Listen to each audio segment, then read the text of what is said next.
Were you scared? Tell me honestly. No.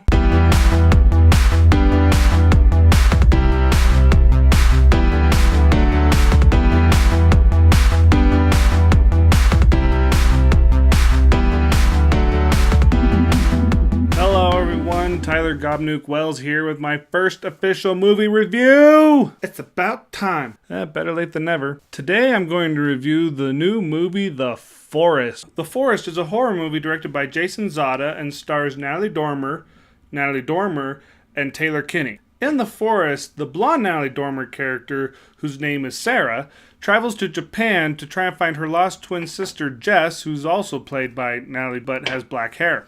That's seriously the only difference, really. But the last place that Jess was seen is known by the local Japanese residents as the Suicide Forest. So pretty much everyone has already accepted that Jess is dead and probably killed herself off. But no, Sarah is connected to her sister through identical twin cosmic powers.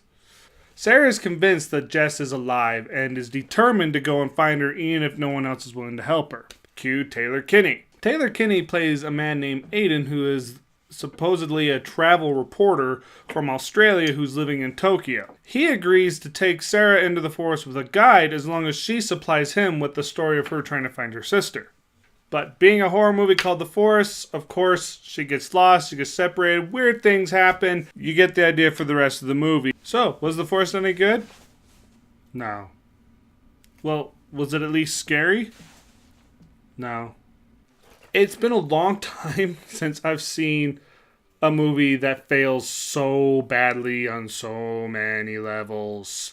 So I'm just going to not sugarcoat it. The biggest problem with The Forest is the same issue that so many other horror movies have, and that's we don't give two craps about the characters. You can tell that some of the actors are doing everything they can to make the most out of what's been given them, while others are just like they've accepted that's what it is and they're just going with it. So in that respect, the acting was decent, but only lacking because of the writing and directing department. There are so many things that are wrong with this film. One of them, Taylor Kinney, as I said, plays Aiden, who's supposed to be this Australian news reporter living in Tokyo, and that's why he's fluent in Japanese. Yet he has no sign of an Australian accent. I kid you not, he talks like this. I can't let you go in by yourself. I have clearance to go in with the guard. There is zero sign of even trying at an accent. What is interesting is, I will have to admit that it kind of felt like Jason Zada, the director, had a vision and a style, but it almost felt like he was trying to direct the movie that he wanted to make, but still had to make the movie he was given. So there are also plenty of moments in this film that it's like, what? There's one shot where it's like getting dark outside. She's walking down a road and it's all it is forest on either side of her, and then she hears some noises. Oh. Then about 8 Japanese schoolgirls come walking out of the forest past her. They don't even acknowledge her. She then turns her head to the right. Bam! There's this like lodge right there in front of her, all lit up, and there was zero sign of that lodge when she stopped and looked at the girls. He was just doing enough to get by, which honestly tells you a lot about how this movie went. I mean, even following in that style, this film is supposed to be a horror movie, and while I know horror movies tend to not be great all the time and they like to use jump scares, this movie was seriously jump scare rickrolling us like crazy, because it seemed like every scene was just leading up to a jump scare, and not even like a jump scare that serves a purpose other than, we scared you, but never mind, let's go back to where we were. It's like the filmmakers got bored at some point. They're like, hey, we haven't scared anybody in a while. Okay, back to where we were, because there was no point to that scare. Like, there was no suspense at all. I mean, seriously, there are so many scenes in this film that they have no weight, they have no purpose other than we gotta jump scare you. And that does nothing for the plot. There's a scene, it's like, we don't even know why she's trying to go down this hallway, but she flips a switch and it's like, oh, the lights are flickering in and out, and of course she walks slowly. And then you can finally see something in the flicker, and then, Oh, some crazy blind lady for no reason. Oh, never mind. Go back to where you were. Don't even finish going down the hallway. She seriously turns around and goes back to where she came from. There was no reason for her to go down the hall in the first place. It's things like this in this movie that were frustrating. It's like they were more concerned with the jump scares because whenever a scene started to get interesting in the character development department. Yes, I know how to speak English. Most of the time. As soon as it would start to get interesting with the characters and it was starting to build up and you were like, okay, I want to know what's going to happen, it would cut to a new scene. And this happened over and over again. It was so frustrating. Whenever they had an opportunity to make a character grow, they didn't take it. And that's also part of what makes me sad about this film is it had potential. We're talking about a real thing that happens. This suicide forest is actually a real place in Japan. It's called the Aigunawaski. The forest is called the Aokigahara Forest, and I am so sorry if I butchered that. This film had potential to be something unique and special. We're talking about a forest where people go to die, and there's all this superstition around it that there are like demons and ghosts in it that trick you and lead you to your death. But, you know, they talk about staying on the path, or else the forest, especially if you've got sadness in you, the forest will consume you. And then this film had to turn into a psychopath movie. Okay, a little bit of a warning. I'm about to get into some spoiler issues. Not that you should care when it comes to this film, but just in case you do, spoilers on the way. If you don't want to know spoilers, skip to this time in the video to make sure you skip all the spoilers. If you see this at any point, you know, don't watch that. So, this film ultimately tries to be a psychological thriller where the force is messing with her mind to the point where she thinks that Aiden actually abducted her sister and is a psychopath. And the whole time, he's shown no signs of that. Now, granted, you could argue this is what she's seeing. And it's like, why? This movie had so many other avenues it could have gone. And the thing that just makes it all the more is they decided to go for, oh, let's assume that the guy who's helping me kidnapped my sister and he's a predator, instead of other supernatural beings. Now, being supernatural is what causes her to freak out, but it's like, I feel like I've seen this before. Long story short, she imagines Jess telling her that Aiden is going to kill them, so her trying to save her sister kills Aiden in the process. When he did nothing wrong. All he ever did was try to help her. And then there's a scene where there's this whole thing referring to her parents and this whole history down in the basement, so she's scared of basements. And out of nowhere, she has this vision of her dad, who's, by the way, not there. He's been dead for years. Her dad attacking her, and she's using a knife to pry him off at the wrist.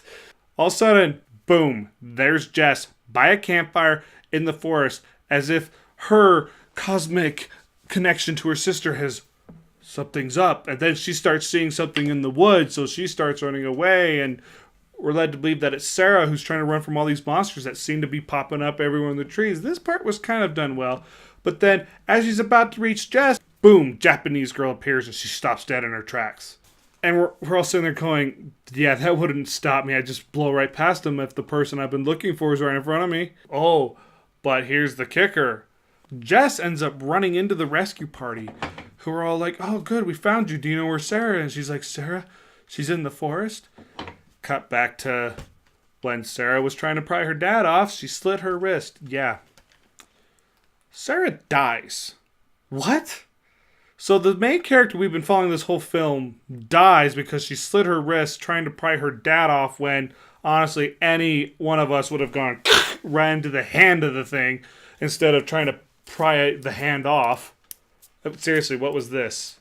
Come on, any one of us, if that happened to us, we would have stabbed the arm or the wrist area to get the thing off. We wouldn't be sitting there trying to... Will you please let go? So, because she's imagining this, she slits her wrist, and then she imagines herself getting pulled into the ground, and it's supposed to be this horrifying thing, and she dies.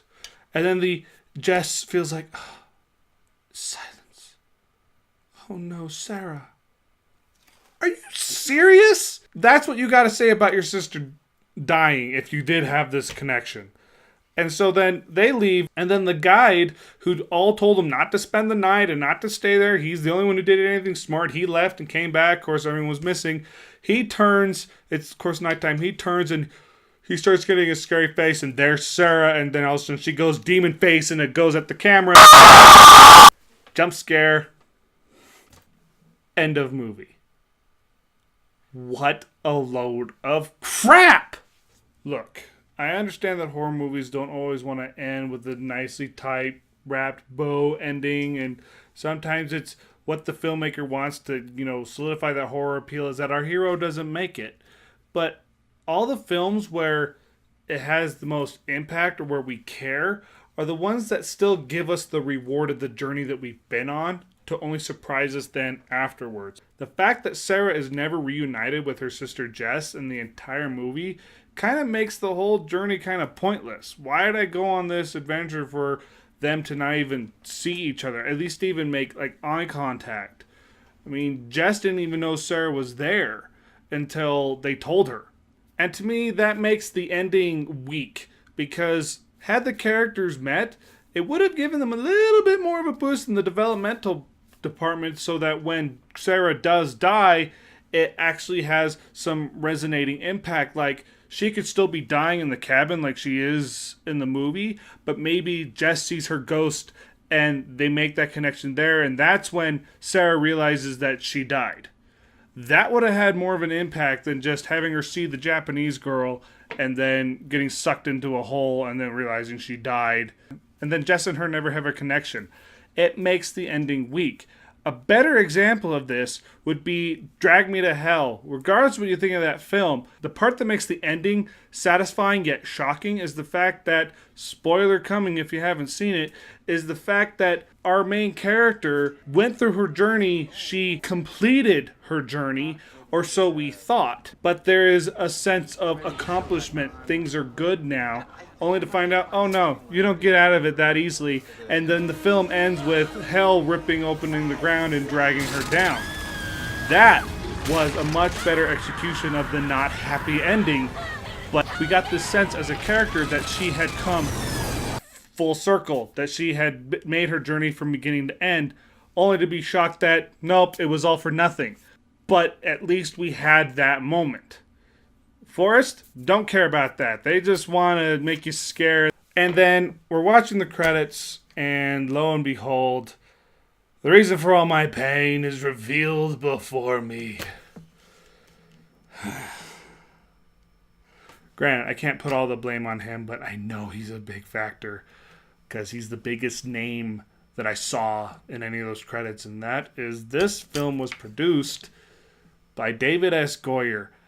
And while I know there's people that praise to high heavens about him because of the Batman Begins, The Dark Knight, and The Dark Knight Rises, because he was part of the storytelling team, I guarantee you, had he been the only storyteller, those movies would have been crap. Christopher Nolan's the reason those movies were any good, because we actually had a director who knew how to tell a story and cared about characters.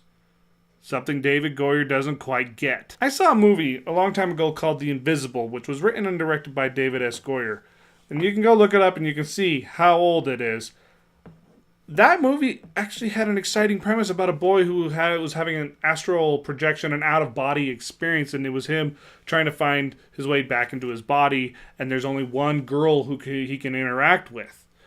But that film dragged like no one's business, and the characters were so flat. The trailer was more engaging than the movie was. I would have rather to watch the trailer for 2 hours than the actual movie, especially considering that it had a pretty stupid ending.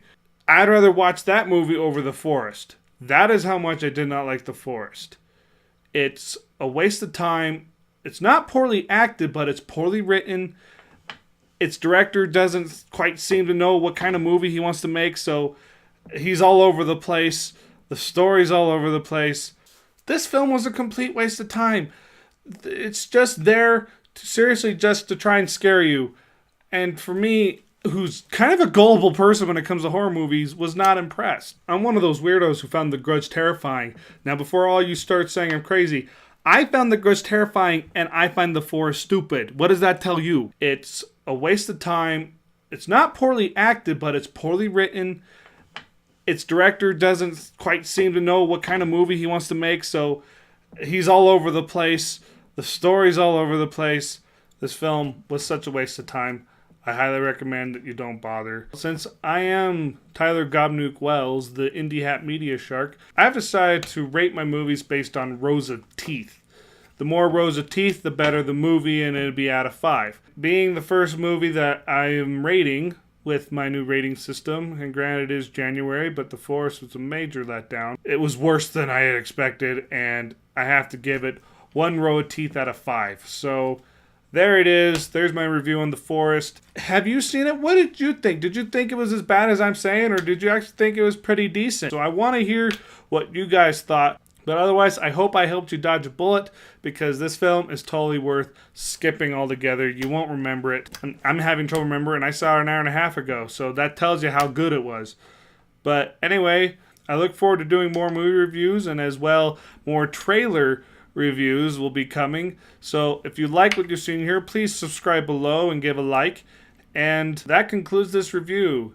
My name has been Tyler Gobnuke Wells, the Indie Hat Media Shark. And as with anything that you watch or play or get scared of, anything but watch this movie, I hope you enjoy the show. And I'll see you next time.